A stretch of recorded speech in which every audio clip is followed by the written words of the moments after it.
All right, anytime we're looking at a function, or excuse me, a problem where we're talking about parallel lines, which we can see here, it says in trapezoid below DE is parallel to AB. Well, let's go ahead and mark that first of all. But when we get this type of question, what we need to immediately think is our transversal lines between two parallel lines. And we have that now. We have two transversal lines. This line is parallel to this. And we have a transversal line coming here. And then we have a transversal line coming here. So what we end up with is two sets of alternate interior angles that are useful to us. One set that we see is this angle created by E to D to C is an alternate interior angle to, if we follow down this transversal line right here, the alternate interior angle is going to be C to A to B. So we have these two angles being congruent. I'm going to do some erasing and then remark those, but this line right here, we've dealt with this transversal line, and we've learned that we have a congruent angle here with this angle here. We have the same scenario happening on the other one, alternate interior angles.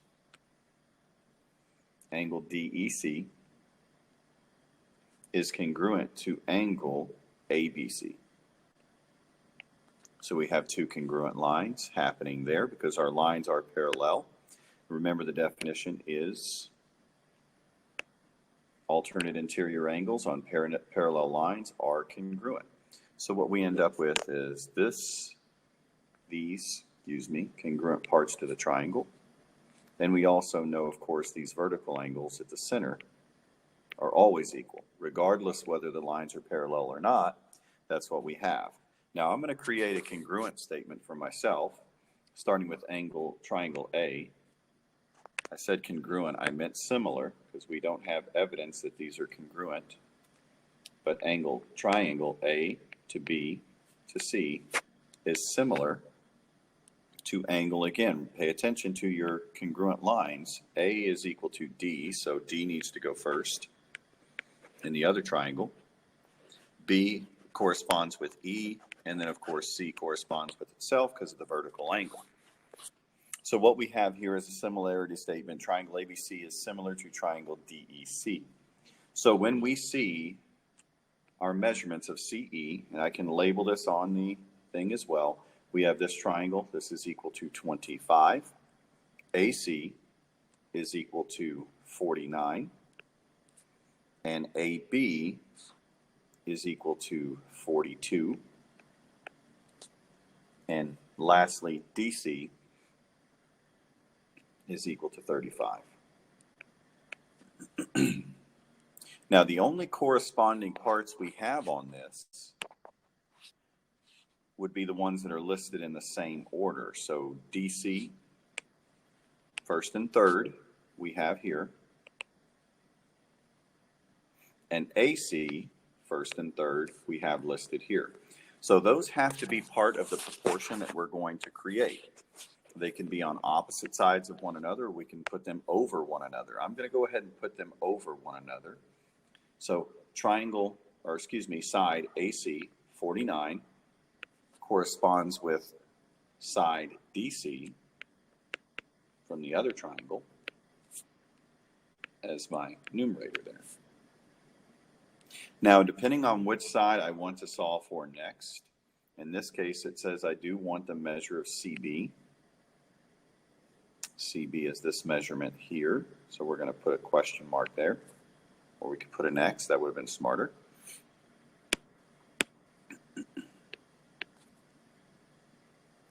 And it corresponds with, again, CB is the second and third, so this would be corresponding with either CE or EC, however it's labeled, and we can see that it is labeled CE 25. Now, the thing we need to pay attention to is that we, put the corresponding parts in the right part of the fraction here. You can see that I put the larger triangle in the top on my left side and my smaller triangle at the bottom, so I have to follow suit on this one. So since AC came from this larger triangle, we need to pick the side that is also from the larger triangle. In this case, that would be X. And since it corresponds with side 25 of the other triangle, that's where we would put that. At this point, we're going to do solving a proportion, which we solve a proportion by cross multiplying. 49 times 25 is equal to 1225. And X times 35 equals 35X. And again, in this case, we have already established that X is the side that we're searching for. We would next divide both sides by 35.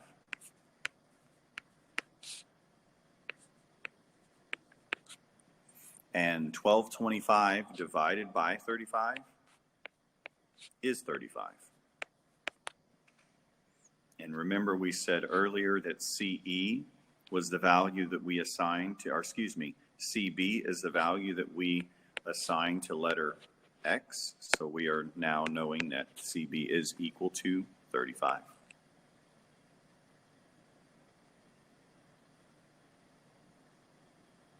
Next figure we're looking at, we've got the same concept here. We've got parallel lines. We want to label those, make sure we keep that in mind. But again, anytime we see those parallel lines, we need to immediately program our minds to be thinking about alternate interior, alternate exterior, corresponding, whatever the case may be.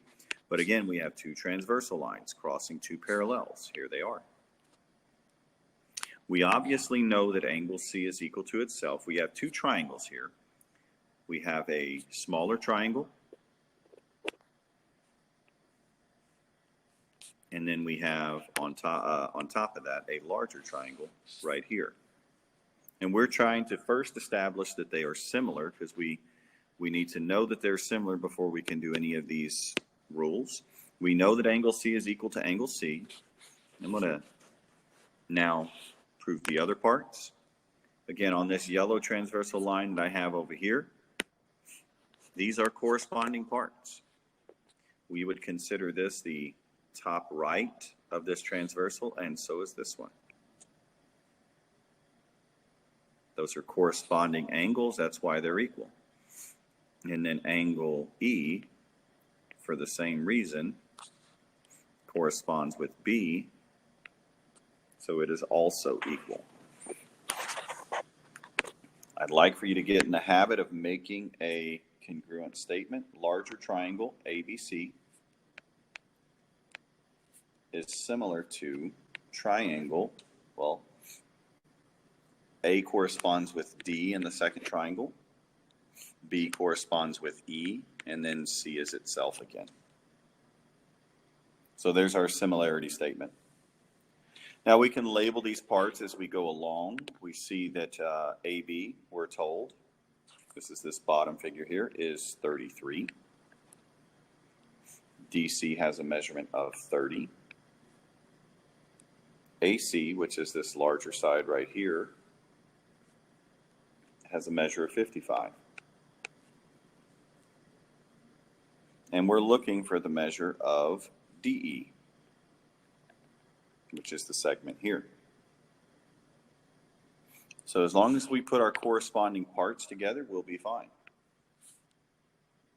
We're going to set up a proportion. We have to use one part of the triangle that both have. What I mean by that is this is what I would consider the left side of the triangle, of the small left side, and we have the left side of the large triangle. So we need to use this left side. I'm going to do 30, the small triangle, left side, over the large triangle, left side. Since I put the small triangle on top, I need to continue to put the small triangle on top. So DE is what we're looking for. It is unknown, so we are going to represent it with an X. Over the corresponding part on the left side, which is 33. So we have a proportion set up here. We're going to cross multiply. 30 times 33 is 990. And x times 55 is 55x. In order to solve this, we'll need to divide by 55 to get the x. And x does equal 18. And make sure that does make sense. What I mean by that is it better be smaller than the other large triangle small side. And again, since the left side was larger than the bottom of the big triangle, then it should be true of the small triangle, which it is. Make sure we read the thing right. Make sure we answer the question that's being asked. And it does ask for the length of DE, so we are good.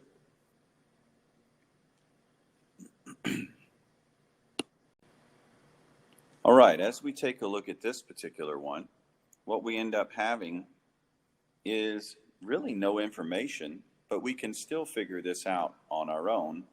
Here's what we're looking for. It says triangle JKL, JKL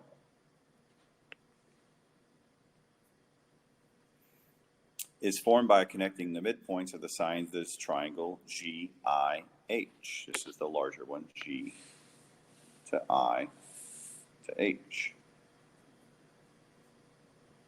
The measure of the interior angles of triangle GHI are shown, and the measure of HJK, find the measures of HJK, excuse me. This is not necessarily drawn to scale, so let's see what we've got here.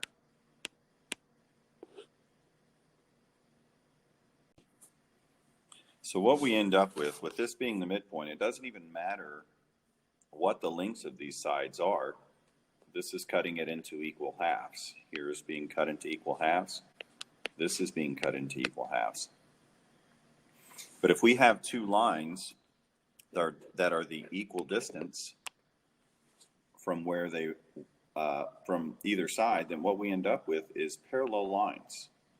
This line is parallel to this line. So with these two parallel lines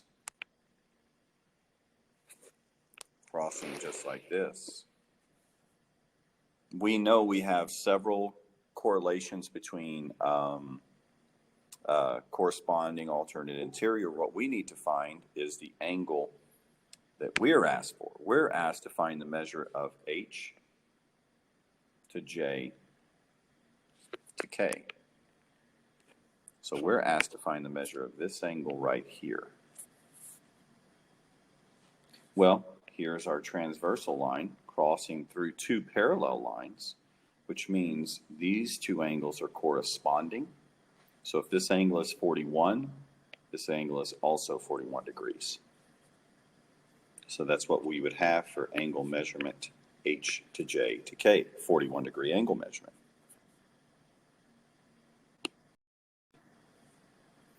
Diagram below, we have triangle OPQ, that is the larger triangle. RS is the midpoint. So what we ended up again with this is creating a second parallel lines. Anytime those midpoints are connected, that's what we have.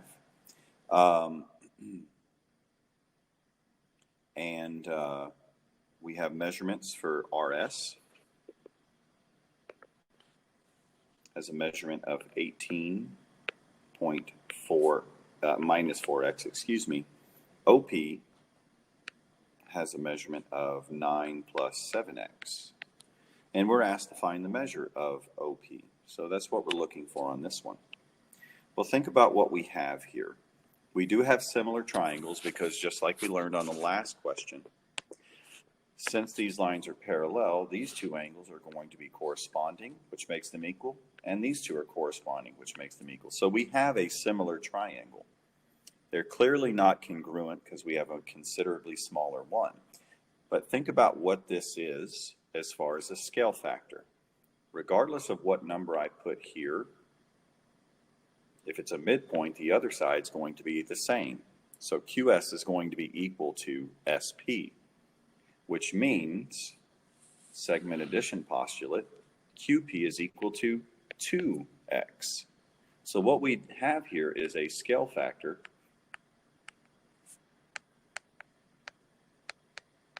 of 2. It's a 2-to-1 ratio between our two triangles. So if the sides have a 2-to-1 ratio, that means the bottom is also going to have a 2-to-1 ratio. So I'm going to write a congruent statement that is not true. My statement is this: RS is equal to OP. That is not true because we do have a 2-to-1 scale factor. So we've got to make sure that we pay attention to this thing. It's an equal sign. So in order for RS to be equal to OP, we need to have 2 of them. We need to have 2 RS's because it's only half the distance. Well, now we're going to do some substitution. We know that RS is equal to 18 minus 4x, and we know that OP is equal to 9x plus 7x. 9 plus 7x, excuse me. Now, as I'm doing this, if both of these numbers would have been even on the left side, right side, I would have just divided by 2, but they're not. So I am going to actually distribute on the left side. When I distribute on the left side, I end up with 36 minus 8x equals negative 9 plus 7x. I need to get all my variables to one side, all my constants to the other. I personally like to make the smaller one go to the larger variable. So I'm going to add 8x to this side. And the reason why I do that is it keeps me from dealing with negative numbers. So on the right side, I end up with 15x. Since I move the variables right, I'm going to move the non-variables, the constants, to the left. So I'm going to add the 9 to the other side, which leaves me with 45. Here's where you got to be very careful. We are next going to divide by 15, which gives us x equal to 3. Now, if you put in x equals to 3 as your solution on this, you're wrong. Because remember, we weren't asked to find what x was. We were asked to find what the measure of OP was. Always be aware of that. So we know that OP is negative 9 plus 7x. And now we've learned that x is not x, but it is 3. So we have negative 9 plus 21. We end up learning that OP is equal to positive 12. Make sure we're answering the question that's being asked.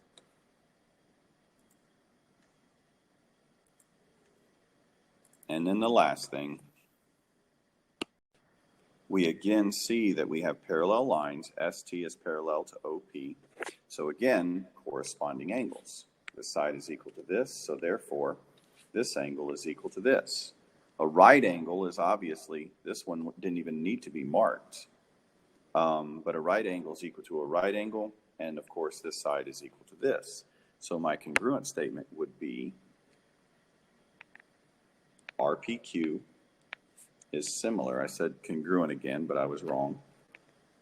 Large is congruent, similar to the small, RST. Those are my two triangles. Now it says SR is equal to 12. PQ is equal to 9. That's two parts. One's the side of the small triangle, one's the bottom of the other triangle. And then lastly, not lastly, now we're going to find the measure of PS. And I also see that a piece of information I'm missing is ST. ST is the same as PS. So if PS is X, so is ST. Now, here's where we got to make sure that we're not just throwing together statements. We need to make sure that they are the same parts of their respective triangles.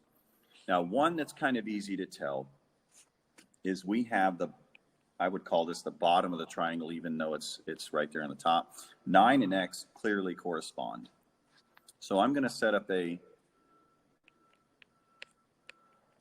proportion with the smaller one on this side and then that side. Now, the smaller triangle piece that we have next is SR. That's 12. But the corresponding large side is not X. Remember, it goes from R to P. And if it helps you, look at this and remember, RS, first 2 corresponds with the first 2 of this. Well, the length of this would be X plus 12. Do not try to reduce those things. Do not try to reduce those. That's not how it's going to work.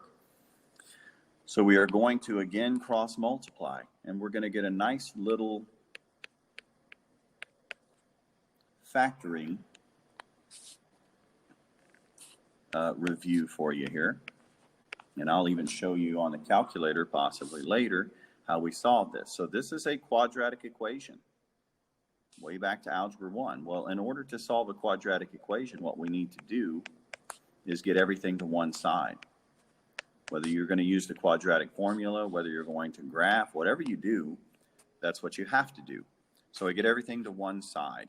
If you were to graph this thing, what you're going to see is it crosses the x-axis, which is massively important, but it crosses the x-axis at 6, and then again at negative 18. Well, here's a huge hint for you when you move into Algebra 2. Those are the solutions. Now, we have to ignore the negative 18 because we can't have a side that's negative 18. But we also can look for the factors of 180 that can equal 12. We can go through all of those, but I'll save us some time and let you know that it is this. Since those are our 2 factors, we have to set them equal to 0 to find our solutions. So our solutions would be x equals negative 18 and x equals 6. But again, just like we talked about, we cannot have a negative side, so this answer is rejected, and we now have a side of 6.